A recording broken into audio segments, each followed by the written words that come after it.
Donc, sur le vecteur d'expression, quel est l'outil que j'utilise?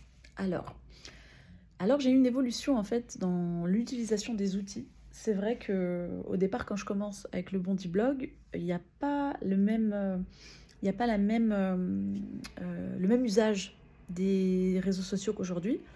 Et du coup, le fait d'avoir une plateforme pour pouvoir écrire son avis sur l'actualité, sur des sujets de société, pouvoir faire des interviews, etc., c'est un premier pied dans l'usage d'un autre outil médiatique, puisque à ce moment-là, on n'a pas forcément accès aux médias classiques, et même pas du tout.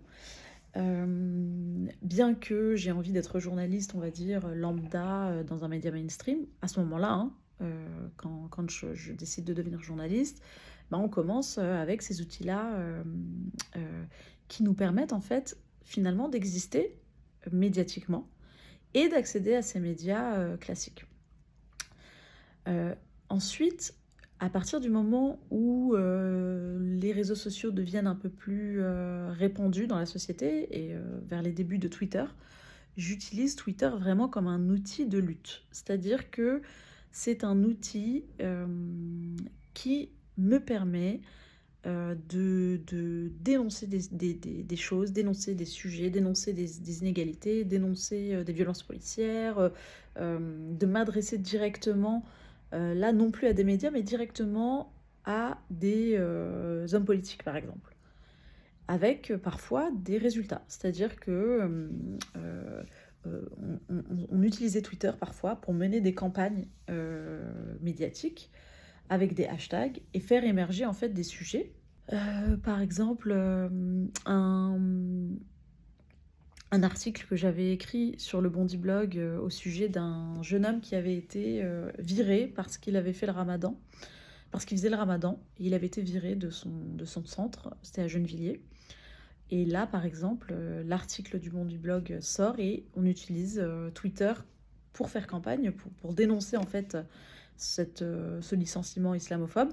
Et derrière, il y a du résultat, c'est-à-dire qu'il est tout de suite réintégré, le maire de Gennevilliers s'excuse, en fait, il y a un vrai résultat concret. Je me rends compte que les réseaux sociaux sont un outil quand même assez puissant pour faire émerger des problématiques, faire émerger des sujets, mais surtout obtenir du résultat. Et je l'utilise aussi comme un outil, entre guillemets, de pression, c'est-à-dire que je commence à avoir des followers, je commence à exister sur ce réseau, et du coup, lorsque j'intègre des médias mainstream classiques, bien qu'ils ne m'accordent pas forcément la crédibilité que j'estime mériter, parce que je suis jeune, parce que je suis une femme, parce que je suis une femme maghrébine, parce que je suis une maghrébine issue des quartiers populaires, et en plus j'étais une stagiaire, donc j'avais quand même beaucoup de défauts pour eux. Bien sûr, ce ne sont pas des défauts, mais le fait d'avoir un compte Twitter avec beaucoup de followers, par exemple, à ce moment-là, me donne une crédibilité en interne.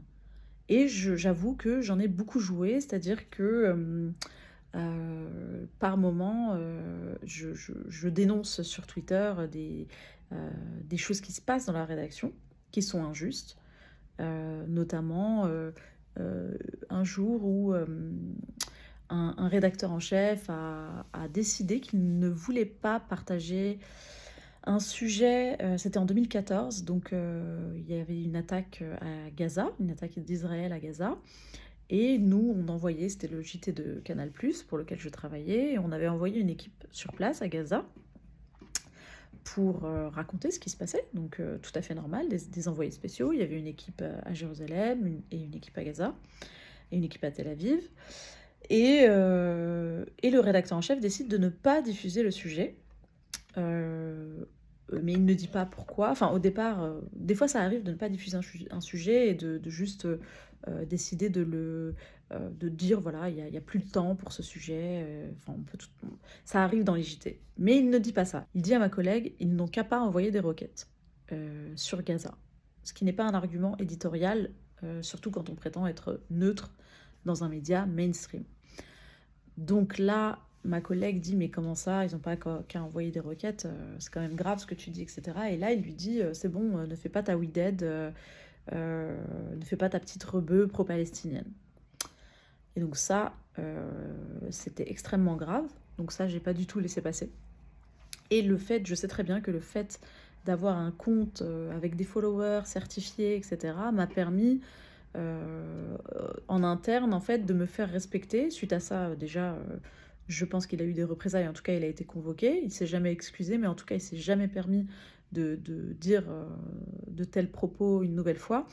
Et à l'époque, j'avais aussi, j'en avais profité aussi pour écrire un article sur est-ce que est-ce qu'on peut être arabe et traiter de la question palestinienne sans être taxé de petites rebeux pro-palestiniennes. Enfin, est-ce que on est d'office d'office on nous refuse la neutralité parce qu'on a une identité particulière. Et la question était voilà était assez intéressante et à l'époque il y avait eu beaucoup de retours et je sais que à ce moment-là mon compte Twitter c'est une espèce de protection. Je sais qu'aujourd'hui c'est un peu plus difficile, les médias traquent un peu les comptes Twitter de leurs journalistes parce qu'ils ont peur qu'ils disent des choses et que ça ait un impact sur le média, mais je sais que moi à ce moment-là c'est une protection pour moi, c'est-à-dire que ils savent que à tout moment je peux dévoiler les coulisses racistes qui existent dans les médias mainstream et du coup il y a une espèce de respect qui s'installe autour de moi.